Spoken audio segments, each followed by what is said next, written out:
Hello and welcome to Living Room Talk. Some thoughts on issues and events that you might be thinking about too. My name is John Gray. I'm an adventurer and activist, former diplomat. More on johngraham.org and in a memoir, Sit Down Young Stranger on Amazon.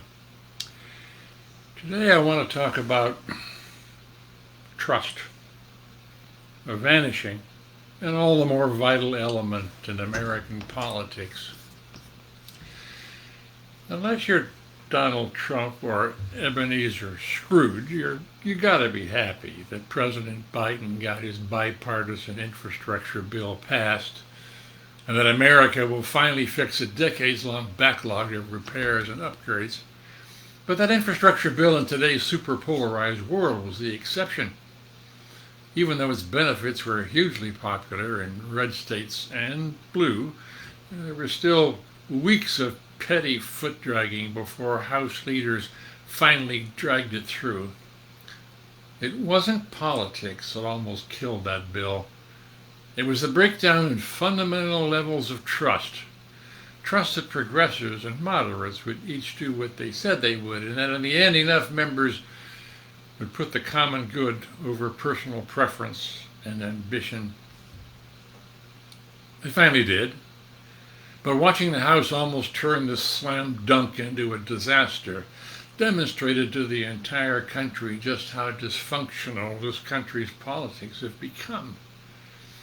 If Congress also passes a version of President Biden's Build Back Better legislation later this year, it will be without a single Republican vote.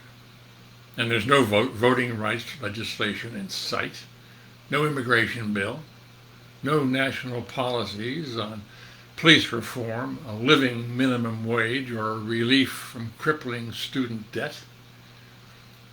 No serious effort to narrow the toxic gap between rich and poor, and probably no change in America's status as one of the two countries on the planet without paid family leave. There just isn't enough trust in Congress to make any of those things happen, even though poll after poll shows that the great majority of Americans wants them to. From the Congress to your local school board, too often what we see are deeply polarized bodies of people who are supposed to be public servants, but who are consumed by ideology, paralyzed by partisan fury, and unwilling to trust each other enough to ask for the time of day. So, unresolved problems mount at every level of government. And so does citizen distrust, not just of political institutions, but of all institutions. Media, bureaucracy, corporations, academia. That in less polarized times, we might expect to inform and serve us what to do. In the 1990s, I led a coalition of environmental groups pushing for stronger protections for wetlands and streams in Island County, Washington, where I live. In the beginning, the farmers were among our fiercest opponents because the new rules would limit their freedoms to use their land exactly as they wished. So when we started, it was very hard for the farmers and our coalition to even talk to each other. Both sides had exaggerated stereotypes of each other. Yet there were people on each side who knew we had to build some trust between our groups, otherwise we'd end up in court where hugely important decisions would be made by outsiders with limited knowledge of our local situation. So I set up meetings with our opponents, meetings led by people on each side who were willing to take the risk. These initial meetings were awkward. Slowly, we began to get the feel of what made each other tick, and we could put ourselves in each other's shoes. Both sides had a genuine love of the land, for example, and it didn't take a lot of talking to also agree that preserving working farms was a key part of preserving the county's rural character, which we all wanted to do. The more we began to appreciate the other's situations, the more we began to trust the others as intelligent and fair-minded people with different views. The atmosphere became calmer, less defensive, more respectful, and more trusting than it had been.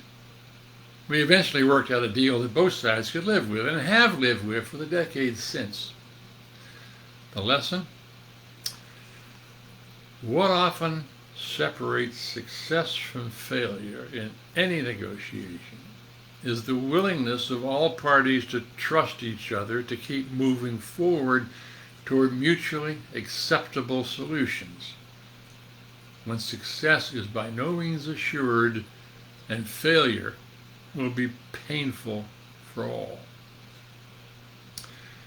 Yeah, I know. Whenever I talk about the importance of trust in solving public problems, I see eyeballs rolling up. Sure, I'd like to trust, those eyeballs say, but sometimes you can't act that way in the real world. You're going to get run over. People are so sure they can't be trusting when the world is full of people who'll see it as a weakness to be exploited, who will manipulate them and take advantage of them. Then I get the descriptions of crooked politicians, greedy CEOs, wacko neighbors, and beady-eyed bureaucrats. Everyone seems to have someone in mind who can never be trusted. Yeah, sure, it's a tough world out there with real villains. Dealing with wars and revolutions and arms sales in the U.S. Foreign Service, I tangled with some of the worst people on the planet. I don't underestimate the difficulty of dealing with difficult opponents. I know there are times when people you're dealing with are just plain evil, or the situation is just too far gone to even try. There is, for example, no way I would try a trusting approach with a QAnon loony or a Proud Boy who would like to see me dead. But in 15 years of dealing with conflict as a U.S. diplomat, I became convinced that tough problems can be solved by individual people or small groups sticking their necks out to trust when no one else seems ready to take the risk. It can work in your community. It can work on the world stage. When I was at the United Nations, for example, cutting the flow of arms to the South African military and police, which they then were using to enforce racist policies there, was my first big test for using a more trusting approach on a world stage. I never could have succeeded without the active cooperation of a half-dozen diplomats from the Third World, all representing countries on the Security Council that had plenty of reasons not to trust the United States or me. The short story is that I offered these diplomats insider information on clandestine arms shipments they could use to embarrass my own government enough so that it would stop turning a blind eye to those shipments that returned enormous profits to Western companies. They thought it was some kind of trick. They didn't trust me enough to accept the documents I was willing to give them. So I started building trust by simply showing honest interest in my colleagues' lives and sharing stories from my own. Slowly, I began to build enough trust so that their countries agreed to use the information I was passing to them and to launch a diplomatic and media initiative powerful enough to get the U.S. to take the lead in passing a tough new embargo on arms sales to South Africa. It was an action. It became a major factor in bringing down the racist regime there. So as a diplomat and as a community activist, I've gotten the same lesson over and over. Whenever I've taken the risk to try to build trust with an opponent, the benefits have usually exceeded the risk, and sometimes by a lot. Yeah, today's super polarized climate makes trusting anyone more difficult, and yes, failures sting, but sometimes the breakthroughs can be dramatic. It's also not all or nothing. The next time you're faced with what seems an intractable situation and you're stymied on how to move forward, try trust. Set aside the anger and judgment you bring to the table and make an honest assessment of the people and the situation you're dealing with. Initially, you may come up with all the reasons not to trust.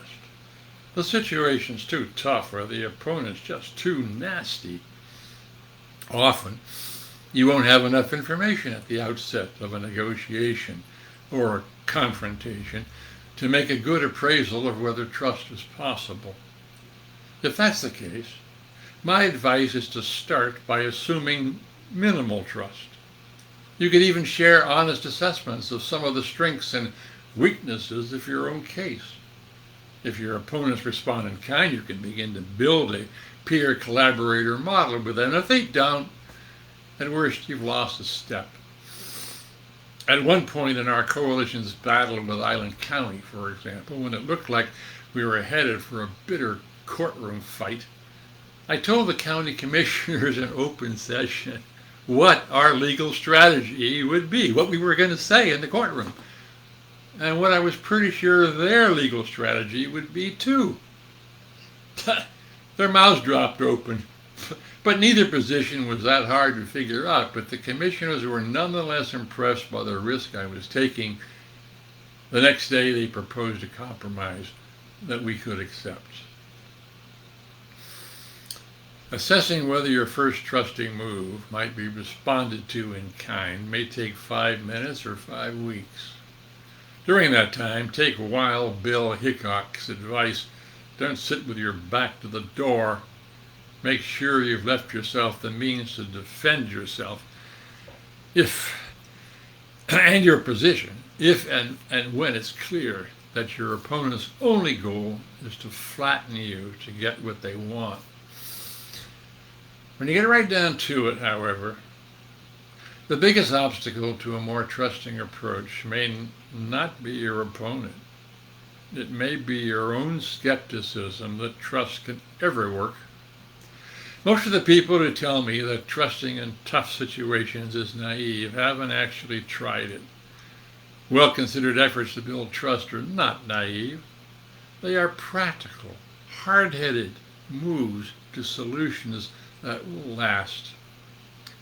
What's really naive, in my opinion, is believing, despite so much evidence to the contrary, that the tired game of attacking and defending will somehow work better the next time around when it's failed so miserably again and again.